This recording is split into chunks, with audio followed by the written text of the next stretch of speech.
momento, si uno analiza la historia de los gobiernos, podríamos identificarlo, ese momento en muchos gobiernos de la historia argentina y sobre todo desde la reposición de la democracia en 1983 hasta ahora, en que esas administraciones, en que esos gobiernos definen su perfil, definen la identidad, los contornos con los cuales van a entrar en los libros de historia.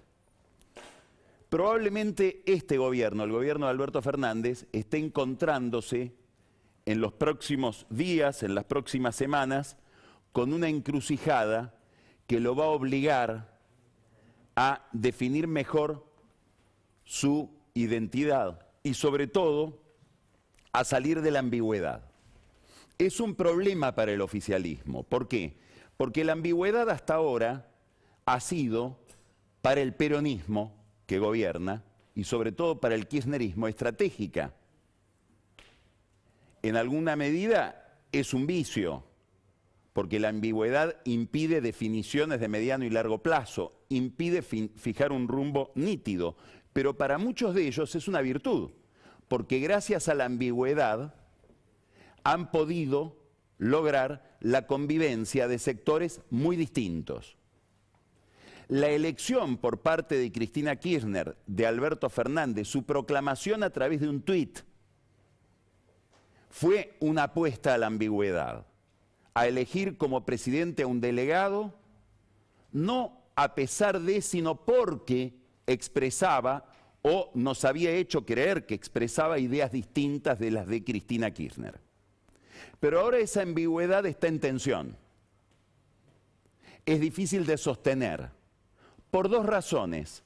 Una encrucijada económica, el gobierno tiene que definir un programa económico para poder renovar la deuda de 42.000 millones de dólares con el Fondo Monetario Internacional.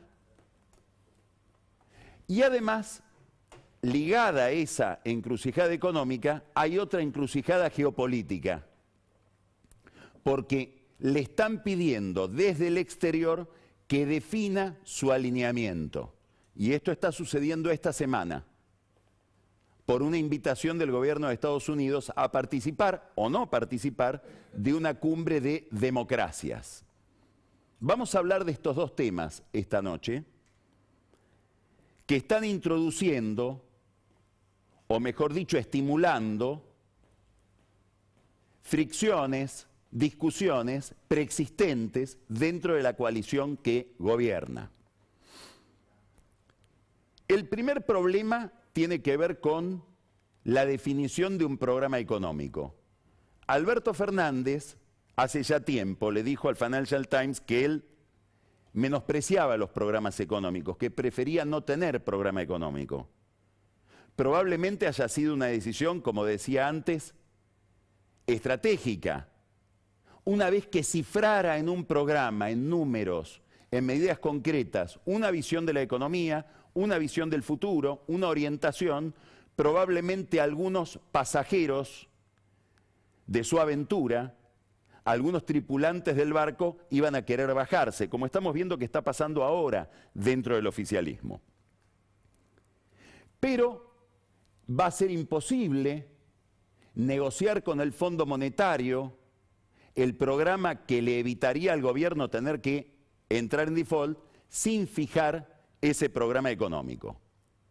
Él prometió, siempre hay un problema con los tiempos en este gobierno, muy llamativo, prometió que para esta semana, para la primera semana de diciembre, iba a mandar al Congreso un programa plurianual de 5 años, de tal manera de distribuir en esos 5 años los ajustes a los que está obligada la economía argentina. No lo mandó. Pero no solamente el Congreso no está en posibilidades esta semana de empezar a tratar de ese programa plurianual. Hay un detalle que pasó prácticamente inadvertido. Ni empezó la discusión del presupuesto convencional, que el gobierno sí mandó.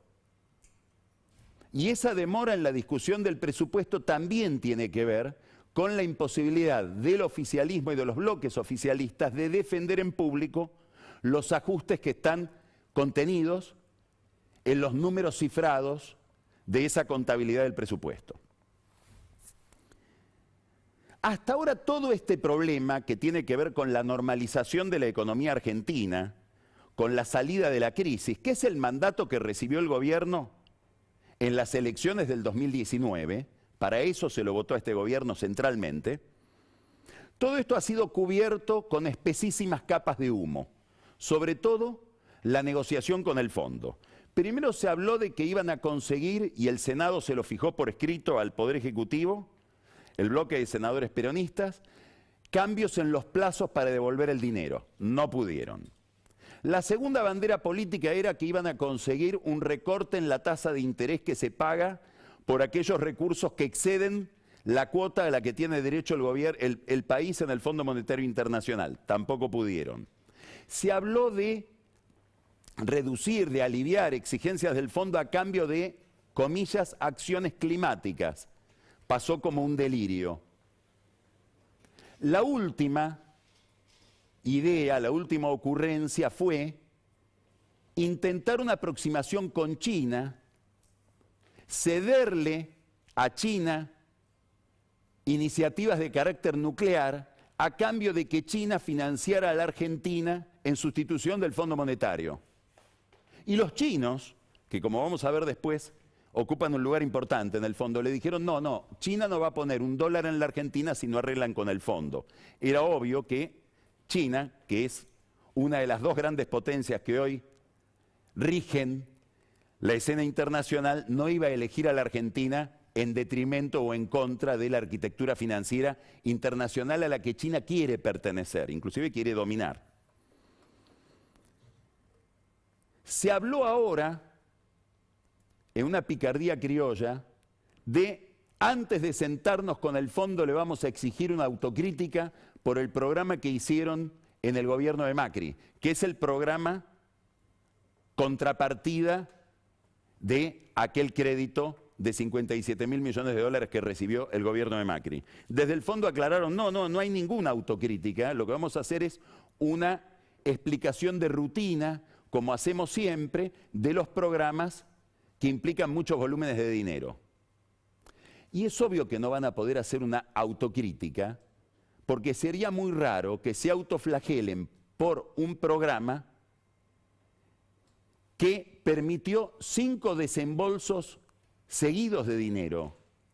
Si dijeran que ese programa no funcionó, los que autorizaron esos desembolsos, que son los países que rigen el fondo, incluidos China y Rusia, tendrían que explicar por qué se dieron plata a cambio de un programa fallido. O sea que es una ilusión pensar que el Fondo Monetario Internacional va a decir algo así como nos equivocamos con Macri.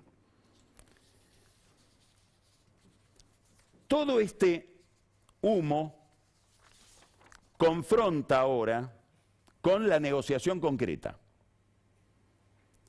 Viajaron a Estados Unidos, a Washington, 5 funcionarios.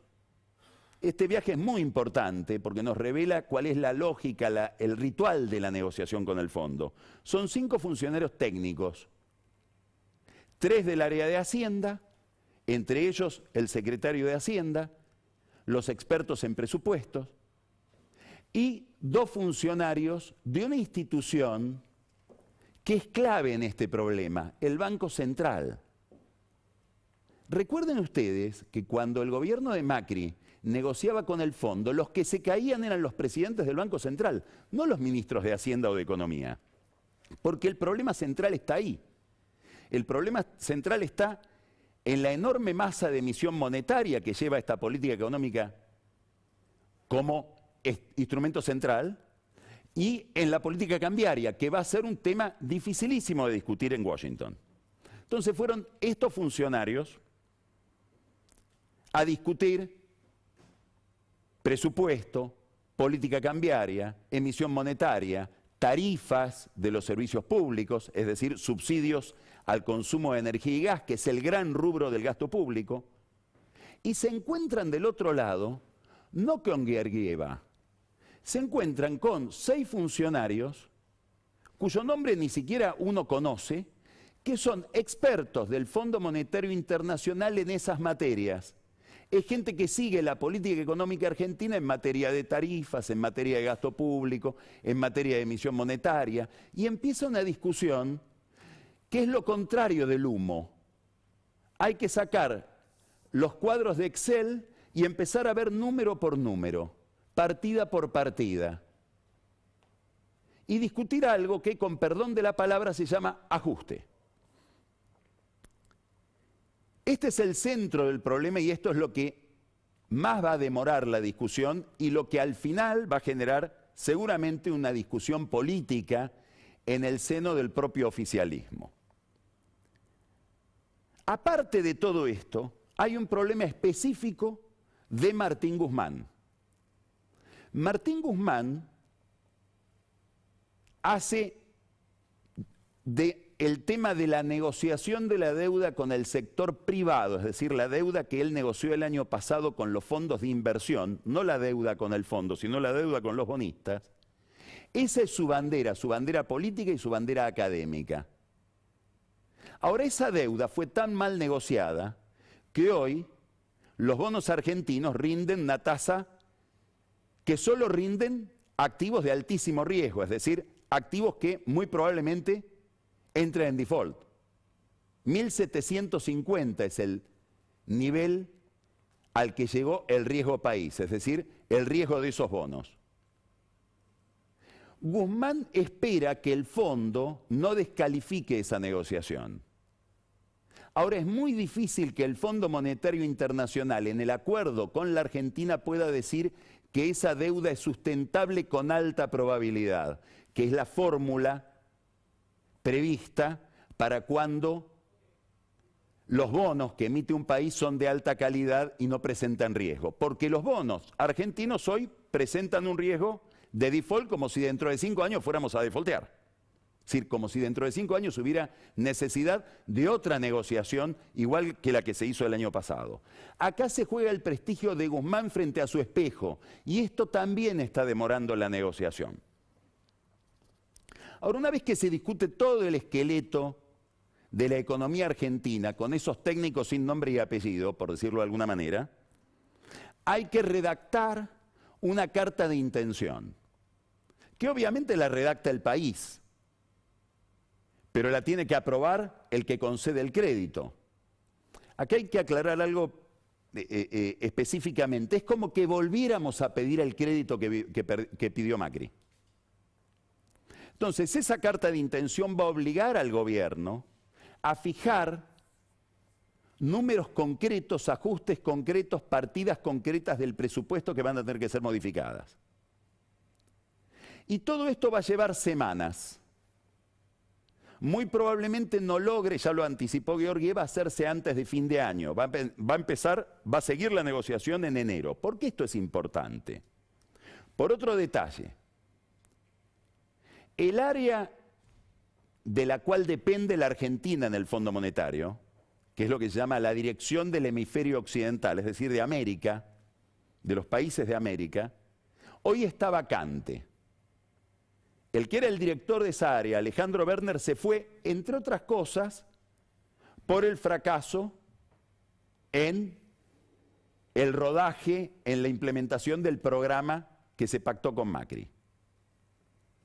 Y ahora llega un economista ortodoxo, se llama Ilan Goldfein, es un brasileño, prestigioso en el mundo de los economistas, fue el presidente del Banco Central de Brasil con Michel Temer. Quiere decir que es alguien que nos conoce de ida y vuelta y que no va a querer correr el riesgo de que su carrera, de que sus antecedentes se vean mancillados por un programa mal hecho. Entonces, Guzmán, que quería apresurarse para cerrar antes de la llegada de Goldfein a la dirección del hemisferio occidental del fondo, va a tener que negociar con este economista, que es un economista que mira la economía, el gasto público, la emisión monetaria, etcétera, con los ojos de un Ricardo López Murphy, por poner un nombre que nos suena en la Argentina. Es decir, distante de los conceptos, de las suposiciones, de las premisas con que mira el problema Guzmán y mucho más distante todavía de los criterios con que los puede mirar, por ejemplo, Cristina Kirchner. Entonces, Guzmán, el gobierno se encuentra frente a un problema, debe lograr la aprobación de esta gente en el fondo, pero además cuando se da vuelta tiene que lograr la aprobación primero de Cristina Kirchner, que ya mandó una carta un poco desesperada, contradictoria, que contiene algo tan insólito como decir que como la deuda la contrajo el gobierno de Macri, es la oposición en el Congreso la que se tiene que encargar de este problema. Es algo así como si Macri cuando llegó hubiera dicho, como este déficit que yo heredo no lo generé yo, que se encargue el peronismo de hacer los ajustes en el Congreso como oposición parlamentaria, porque yo no me hago responsable de este problema. Es una idea del Estado delirante. Además, Cristina Kirchner le recuerda al presidente, ya no a Guzmán, declaraciones que hizo en Tucumán diciendo que él no estaba dispuesto a hacer ningún tipo de ajuste. Es decir, le fija límites muy severos al gobierno. Ahora, a su vez hay un sector del kirchnerismo que le fija límites a Cristina. Alicia Castro, Milagro Sala, Amado Boudou, el Partido Comunista, Gabriel Mariotto, constituyen un sector interno que fue nada menos que a la Corte Internacional de La Haya, a la Corte Penal Internacional, a acusar al fondo por lo que hizo en la Argentina. Eso sí está muy lejos de cualquier acuerdo. Y le están diciendo a Cristina, ¿a dónde nos está llevando con los ajustes que nos va a proponer Guzmán? ¿A quién está mirando este sector? ¿A quién mira Cristina? Así como Macri, Patricia Bullrich, Miguel Pichetto, cuando miran el mapa político están mirando a Milei y a Spert, que son dos actores que se llevan votos, digamos, de la derecha del PRO. Este sector del kirchnerismo mira al trotskismo, que duplicó sus votos en la última elección. Y no están dispuestos a seguir perdiendo votos frente a esa opción. Por lo tanto, se radicalizan dentro del oficialismo. Y miran a Cristina, no a Fernández, al que no miran desde hace tiempo. A su vez está el problema de Alberto Fernández, que lo mira cada vez con más desconfianza a Mansur. Es otra fisura que se abrió. Alberto Fernández le encargó a un economista de su máxima confianza que revise todos los números que le lleva Mansur. Y ese economista le devolvió un dictamen diciéndole que Mansur lo engaña con los números. Perdón, Mansur, Guzmán.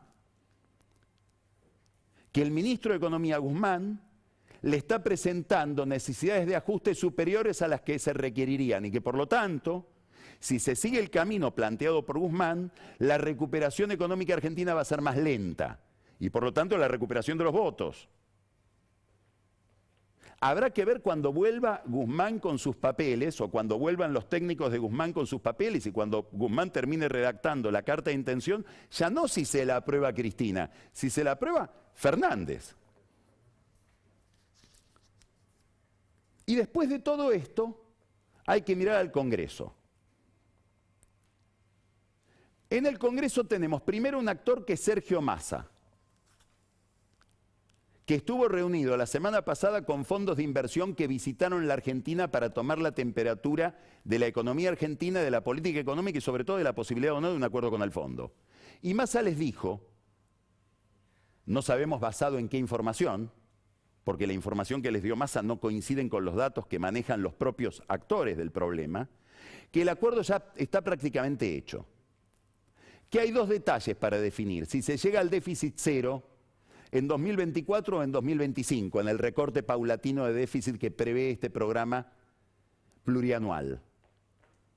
Y que lo otro que está en discusión es la segmentación de los aumentos de tarifas. Y les dijo algo más, que probablemente en marzo Guzmán se vaya. Es rarísimo que se vaya un ministro que acaba de firmar un acuerdo con el Fondo Monetario Internacional.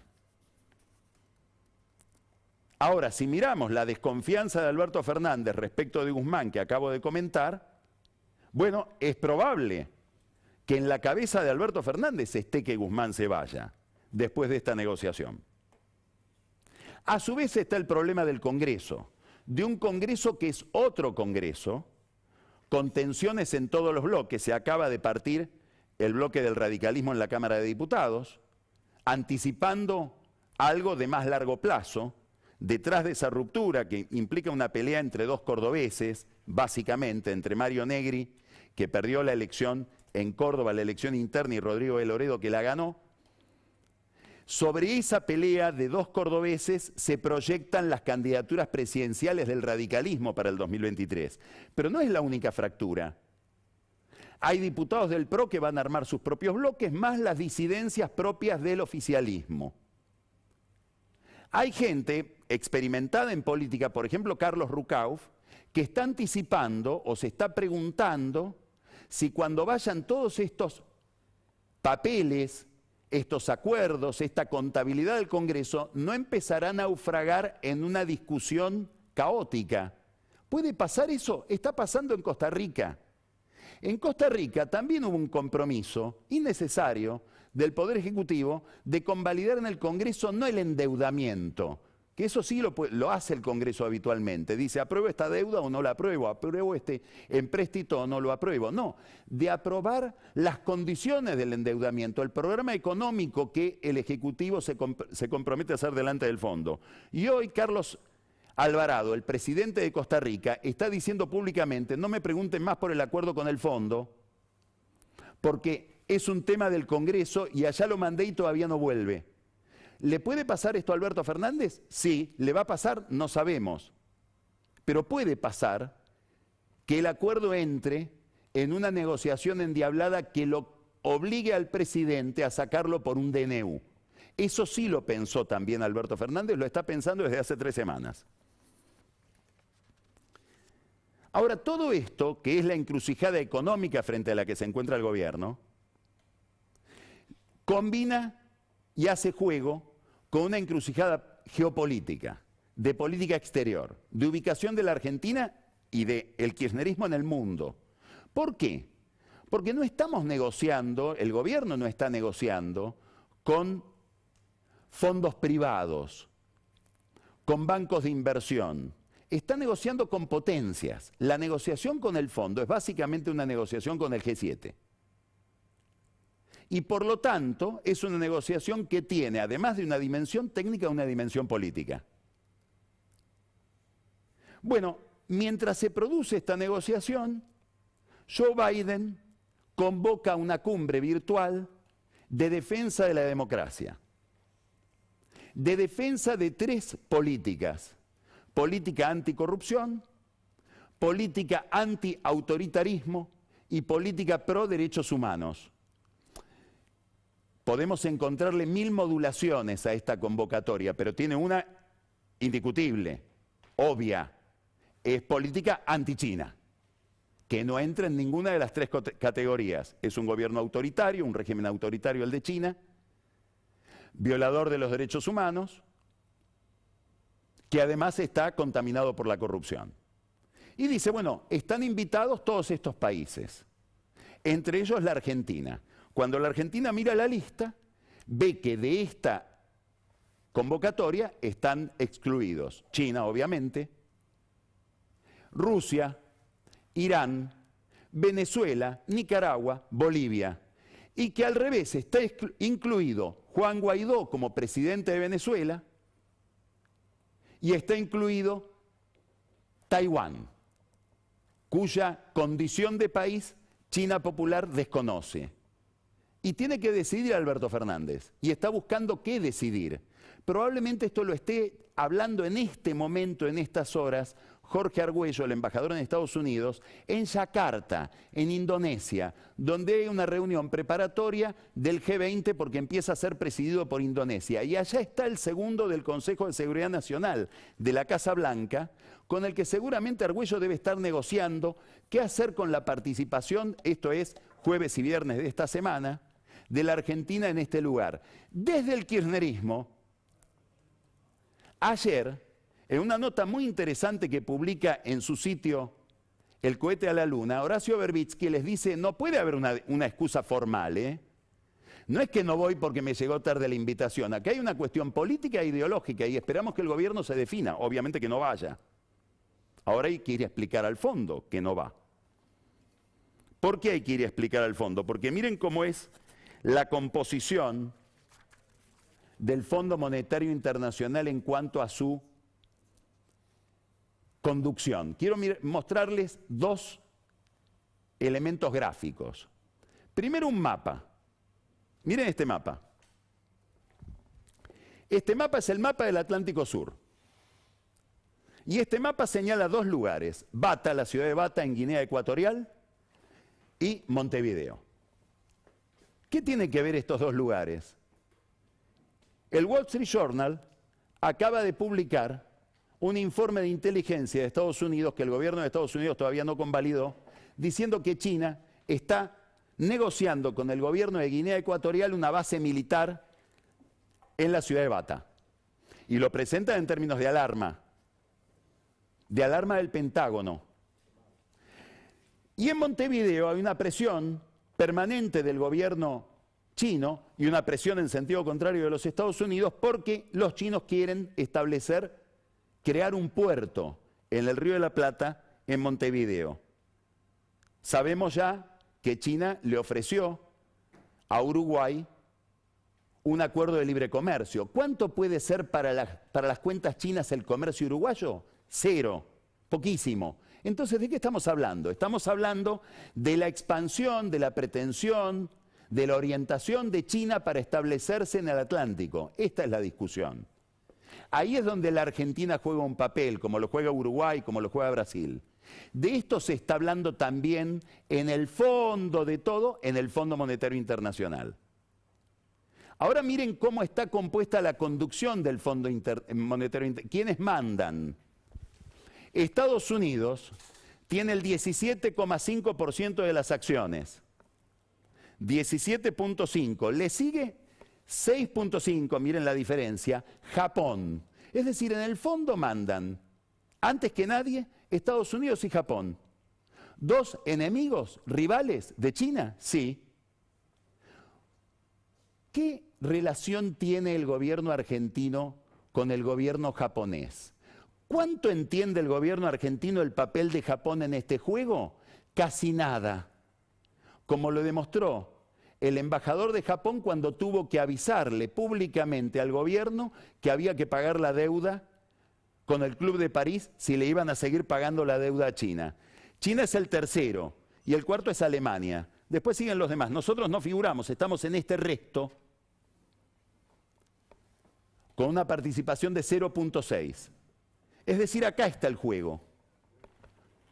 ¿Y qué están mirando Estados Unidos y Japón hoy? El mapa del Atlántico Sur, ese mapa donde China avanza. Todo esto se discute en medio de una gran recomposición política en el gobierno y en la oposición. De eso vamos a hablar dentro de unos minutos. Tenemos la dicha hoy de tenerlo a Natalio Botana en Odisea y va a ser uno de los temas sobre los que me va a gustar escucharlo a Botana. Primero, una recomposición dentro del oficialismo. Alberto Fernández intenta ganar fuerza para venderle a Cristina este programa, por ejemplo con la CGT. Por ejemplo, echando a Débora Giorgi, que no llegó a ser subsecretaria de Comercio Interior, cometió un error que no sabía tal vez que lo estaba cometiendo. Se reunió con una gran empresa alimenticia, dijo una cantidad de cosas respecto de la política de precios, muy alineadas con el intervencionismo de Feletti, que es el que la había traído al gobierno, y cuando los directivos de esa empresa, que es una de las empresas alimenticias más importantes del país, le dijeron, ¿y vos en nombre de quién hablas? Dijo, yo hablo en nombre de la persona más importante de este país, de la primera persona en términos de poder político, que es Cristina Kirchner. Cuando le explicaron eso a Alberto Fernández, le dijo a Matías Culfas decirle que no se va a firmar el decreto de designación. Entonces estamos ante una cosa insólita, que hubo alguien, un particular, Débora Giorgi, que estuvo actuando como subsecretaria durante semanas dentro del gobierno sin ser subsecretaria. Convocaba reuniones, servía el café, discutía precios y nadie sabe en nombre de qué Estado lo hacía, no en nombre de qué persona. Otros actores le pasan facturas al gobierno para poder darle el apoyo que necesita Alberto Fernández en esta recomposición interna, donde necesita él ganar autoridad frente a Cristina Kirchner después de haber perdido 40% de los votos en 2 años. Massa, por ejemplo, que relanza el Frente Renovador y dice: quiero otro protagonismo para mi grupo en la provincia de Buenos Aires. Y de paso pone, sin que se note la dependencia con él, a Ariel Sujarchuk, el intendente de Escobar, nada menos que al frente del control de vías navegables. Es decir, del control de una zona del país que es por donde pasa, entre muchas otras cosas, el narcotráfico. Es el control de todo el Río de la Plata, más las vías navegables hacia el norte por el Uruguay y el Paraná especialmente, hasta llegar a Rosario, donde hay ataques cada vez más frecuentes, además de otros problemas como el estallido de un gran escándalo de una empresa, de un fondo de los hermanos Gupey, Guillermo y Fernando Gupey, que están siendo allanados y juzgados por estafar a un fondo internacional, a un fondo privado internacional, en el descuento de planillas de mutuales. Salpica esto también al gobierno de Santa Fe. Es decir, que Rosario se va convirtiendo en un lugar muy complicado. Claro, en el centro del problema está el narco, además del lavado de dinero, etc. De esto también vamos a hablar con Natalio Botana. Nombré recién a Sujarchuk, que pasa al Poder Ejecutivo. No es el único intendente que se pasa a un Poder Ejecutivo en la expectativa de renovar su mandato, diciendo: yo no terminé el mandato actual y por lo tanto puedo evadir la ley y postularme dentro de 2 años. Algo que está prohibido por una ley de Sergio Massa y de María Eugenia Vidal en la legislatura bonaerense. Hace un tiempo, bastante tiempo, comentamos acá que la legislatura bonaerense había designado, le había renovado la designación, a Guido Lorenzino, que era una de las llaves de Daniel Scioli en relación con la policía y la justicia de la provincia de Buenos Aires, como defensor del pueblo de la provincia. La legislatura le renovó el mandato por 1 año, a cambio de que Lorenzino use sus contactos para que la justicia dé de baja esa restricción que pesa sobre los intendentes, que no pueden reelegirse más de una vez, es decir, tener más de 2 mandatos. Muy bien, ahora el 10, Lorenzino tiene que volver a renovar su mandato como defensor del pueblo. Y qué casualidad, salió o está por salir en estas horas un dictamen de un juez de San Martín, contencioso administrativo, íntimamente ligado a Lorenzino, en contra de esta restricción que tienen los intendentes bonaerenses para reelegirse o para ocupar el poder en más de 2 periodos. Es decir, Lorenzino está pagando aquello que le habían pedido. Todo esto ocurre delante de una opinión pública que está desencantada, que protagonizó el mayor nivel de abstención que tuvo la historia de la democracia desde el 83 hasta ahora en las últimas elecciones, que manifiesta niveles de pesimismo del 70% en todas las encuestas, y que empieza a optar por fuerzas radicalizadas distintas de las fuerzas que dominan el centro. En el marco de todo esto, mañana va a ir Martín Soria, el ministro de Justicia, por primera vez a hablar con la Corte. Inquieto porque la Corte pueda, dicen que el 16, pronunciarse sobre la inconstitucionalidad de la actual composición del Consejo de la Magistratura. y volver a la composición anterior, que pondría al Consejo de la Magistratura bajo la presidencia del presidente de la Corte. Es una discusión central entre la Corte y la política respecto de quién designa a los jueces en un país con la justicia cuestionada. Habrá que ver si mañana Soria, es la segunda visita que hace en 2 años un ministro de Justicia a la Corte, la primera la había hecho protocolarmente la anterior ministra de Justicia. Habrá que ver si Soria mañana se anima a balbucear algo respecto de las causas que tanto inquietan a Cristina Kirchner, que empezó a preocuparse más por su situación judicial cuando vio que perdieron 40% de los votos y que el futuro puede ser incierto en materia electoral y en materia de poder. Para coronar toda esta situación, donde el gobierno, el oficialismo, habla de lawfare, van a festejar el 10 de diciembre, en que asumieron hace 2 años, van a asociar ese festejo a la defensa de los derechos humanos con alguien que encarna el mismo drama que Cristina, Lula da Silva, en la Plaza de Mayo. Empezamos Odisea y vamos a dialogar ahora con Natalio Botana, de la Argentina y de más allá de la Argentina. Nos va a poner al tanto de sus ideas respecto del estado actual de la política entre nosotros y en sociedades a las que estamos mirando. Ya empezamos Odisea.